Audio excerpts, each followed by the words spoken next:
Siz har kun ishlatadigan shampunning tarixi 1000 yildan ham uzoqroq davrlarga borib taqalishini bilarmidingiz? Shampun so'zi aslida Hindistondan kelib chiqqan. U hindcha champo so'zidan olingan bo'lib, boshni o'simlik moylari bilan ehtiyotkorlik bilan uqalash jarayonini anglatgan. 19-asr oxirlarida esa birinchi zamonaviy shampunlar paydo bo'ldi.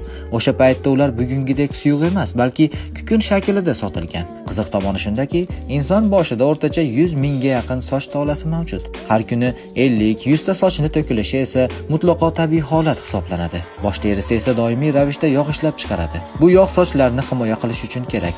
Ammo ortiqcha to'planib qolsa, chang va boshqa iflosliklarni o'ziga tortib, bosh terisida noqulayliklar keltirib chiqarishi mumkin.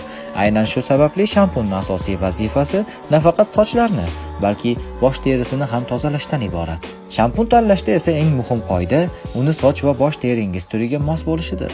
Agar sochlaringiz uchun kundalik parvarish vositasini izlayotgan bo'lsangiz, Hazelway shampunlari yaxshi tanlov bo'ladi. Ular bosh terisini muloyim tozalashga, sochlarni parvarish qilishga va ularga sog'lom hamda jozibador ko'rinish berishga yordam beradi. Axir, sog'lom sochlar chiroyli turmakdan emas, to'g'ri parvarishdan boshlanadi.